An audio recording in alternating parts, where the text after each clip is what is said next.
안녕하세요. 성부와 성자와 성령의 이름으로 말씀을 전합니다. 네, 오늘 본문은 로마서 1장 8절에서 16절입니다. 네, 우리가 사도행전에서 보아서도 알고 있습니다만 사도 바울은 자신이 믿는 우리의 신앙, 이 십자가의 도, 복음에 대해서 이것이 참 진리라는 것을 아주 강력하게 믿고 있습니다. 그래서 이것을 그 삶으로 나타냈지 않습니까? 유대인들의 온갖 핍박을 받으면서도 끝까지 복음을 전하는 것을 두려워하지 않았습니다. 오늘 말씀에서도 이 사도 바울이 우리의 그 복음을 얼마나 참으로 여기는지가 잘 나와 있습니다.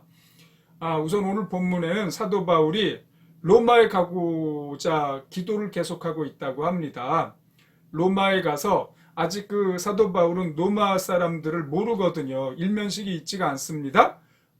본인이 전도해서 교회가 이루어진 게 아니거든요.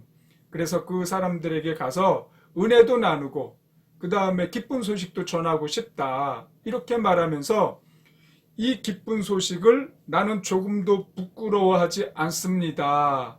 왜냐하면 이 기쁜 소식은 모든 믿는 사람들을 구원하는 하나님의 능력이기 때문입니다. 이렇게 말합니다. 모든 사람을 구원하는 하나님의 능력이기 때문입니다. 그렇죠. 이 세상에 사람을 구원할 수 있는 게 어디 있습니까? 어떤 종교, 어떤 철학, 또는 요즘같이 어디서 돈 내고 다운받을 수도 없는 거고요. 졸업을 해가지고 무슨 자격증을 딸 수 있는 것도 아니고 오로지 이 복음으로만 구원을 받을 수가 있지 않습니까?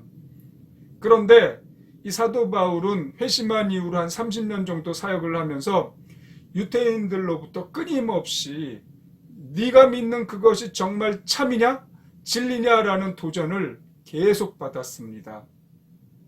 유대인들의 믿음의 체계에서는 나무에 달려 죽은 사람은 저주를 받은 거거든요. 그런데 예수님이 십자가에 달려 돌아가셨지 않습니까? 그래서 십자가에 달려 돌아간 사람이 구세주라는 사실을 유대인들은 받아들일 수가 없는 겁니다. 그런데 사도 바울은 그분이 참 구주시고 내가 그분을 부활하신 예수님을 직접 만났다.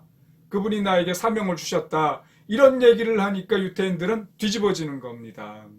그래서 계속해서 이 사도 바울은 30년 사역을 하면서 유대인들로부터 믿음에 대한 도전을 받은 겁니다. 계속해서. 과연 네가 정말 믿는 그게 참이냐? 네가 믿는 그분이 정말 그리스도냐? 이러한 도전을 계속해서 받은 겁니다. 그런데 사도 바울은 지금 로마서에서도 말씀하지만 나는 복음을 부끄러워하지 않는다.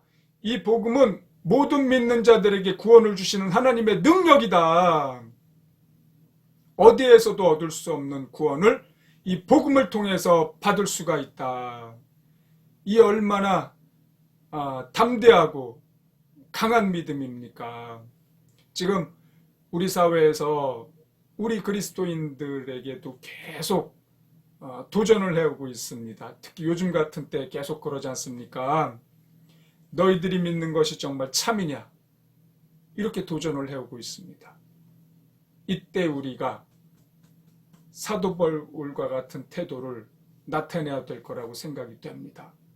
나는 복음을 부끄러워하지 않습니다. 이 복음은 모든 믿는 자들에게 구원을 주시는 하나님의 능력이기 때문입니다. 이렇게 말할 수 있어야 되겠습니다. 기도하겠습니다. 하나님 아버지, 우리에게 구원을 허락하신 은혜에 감사를 드립니다. 이 복음을 우리가 부끄러워하지 않고 사람들에게 말하겠습니다. 예수님의 이름으로 기도합니다. 아멘.